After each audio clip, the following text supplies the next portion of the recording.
got a section in here called When to Quit. Again, no one wants to hear that. No one wants to hear that.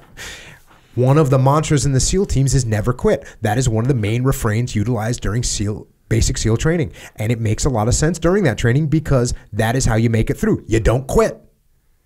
No matter what training evolution comes along, no matter how hard it is, no matter how tired, sore, frustrated, exhausted, or otherwise broken you are, you don't quit. That is how you make it through SEAL training. And that is how you eventually become a SEAL. But when you get to the actual SEAL teams, that extreme attitude has to be adjusted. It has to be modulated because if it isn't, it can lead to disaster. The classic example of this is a young SEAL leader who has made it through the basic SEAL training and shows up at the SEAL team. He has heard the mantra, never quit, thousands and thousands of times. He has yelled it to his friends and whispered it to himself. It has become ingrained in his head. And I go through a scenario, which is one of many, where guess what? What you need to do is actually quit. You need to stop. You need to stop what you're doing. You're going to get your entire platoon killed. You're going to destroy the situation that you're in. And you need to be able to detach, look around, and figure out a different way. Of course, no one wants to hear that. But if you are patrolling towards a target and they open up with multiple bunkered machine guns with interlocking field of fire on your avenue of approach, and you decide you're not going to quit, guess what? Everyone's going to die. So I go through that, and I go through how we measure that. When is the appropriate time? Why it's the appropriate thing to do. So I even talk about some of the classic examples, right? Dunkirk. Yeah, Dunkirk. Guess what? That was quitting. General George Washington led the retreat of Continental forces out of New York, an escape that was crucial for the ability of the Revolutionary Army to continue to fight later engagements and win, by the way. So what are we talking about? Yeah, we're talking about tactical, and I explain this in the book. Strategic, like we're not going to quit on our strategic goals. But a tactical situation, we might quit on. Yeah, I mean, you said it, obviously. You're talking about tactics. The tactical decision is actually enforcing what matters, which is not winning that engagement. It's winning the war.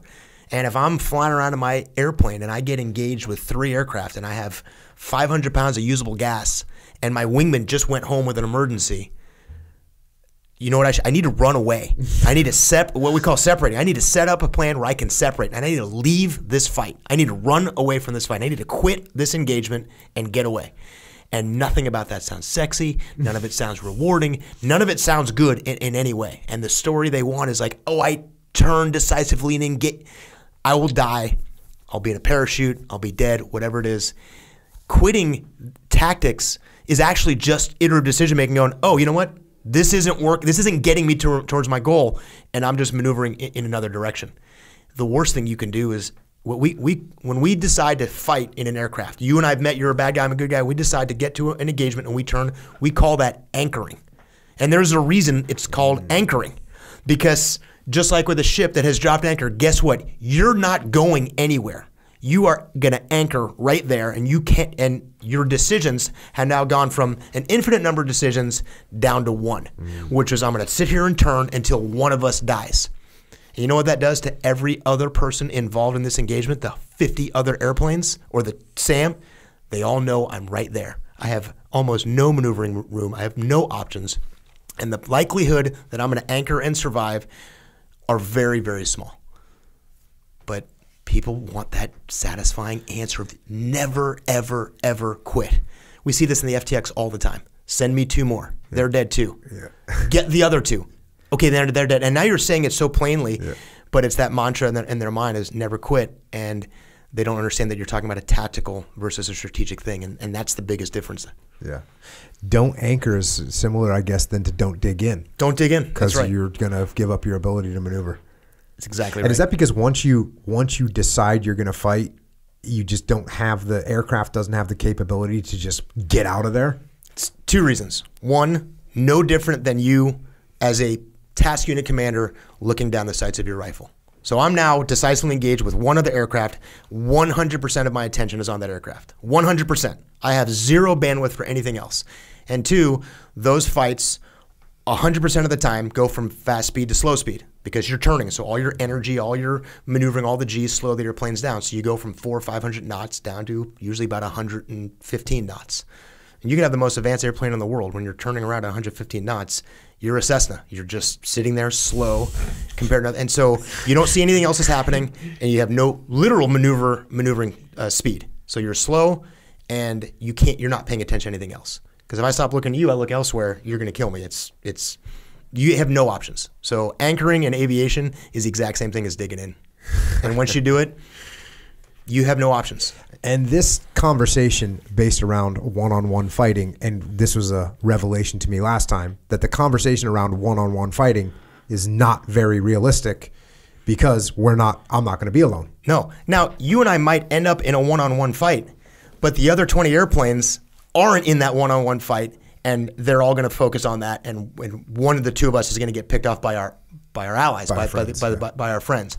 So you and I might be fighting one against one, and then you're going to get blasted by Echo Charles. And even even if I beat you, even if I win that fight, that dog fight, he's already behind you. If I get maybe a matter of time, but the likelihood. There is no such thing where the enemy takes off. Let's launch one aircraft, and then the Americans respond, we're going to launch one aircraft. It never happens like that. So you might be in a one-on-one fight, but there's 20 other airplanes out there. Is the strategy of air combat, hey, we're going to send more planes than you? It used to be. We thought, well, that's been a cycle. That was the Russian strategy in the 80s, just build a whole bunch of airplanes, 70s and 80s, and turns out that we discovered that with technology we could build less that were way better, and I have a system that could take down 6 years for every one of mine can shoot down 6 years. So then the strategy just shifted to technology, and now we leverage that. We actually don't think mass in and of itself is what we need to do. We actually need to have the ability to, guess what? Maneuver and know more than you. Have more awareness and more information and be able to focus on much more than just one thing. And so technology isn't just about being high tech, it's about giving the pilot more information about more different things that are going on, which is the exact same thing as a pilot. I no longer need to stare down the scope of my rifle. I don't need to look at my sights. I actually have a system that lets me look at 15 different things at the same time and have high fidelity information to decide on. I can think strategically in a one-man fighter, which nobody ever thought was possible. But it actually is possible if you can detach. And you use a great language in here. You talk about detach, not just physically, but detaching mentally. Aircraft now allow pilots to detach mentally in ways they never could before. And are there aircraft that are detached from the situation that are monitoring? So am I, as the air mission commander or whatever the name is, am I some guy that's at whatever 30,000 feet or 10 nautical miles away, and I can see this entire thing on radar, and I can be like, Dave, hey everyone, Dave's in a fight. TAC 2 and TAC 4, go support him. I would still compare it much more to like a platoon commander on a platoon size operation, or a task unit that you're there. Got it. But you're physically detached, but not like literally, back away. So it's not like I'm in a platoon on the ground and someone in a TOC way away that can doesn't even really know what's happening, and they're trying to give me directions, because that's what that comparison would be. That's right. Got it. Check.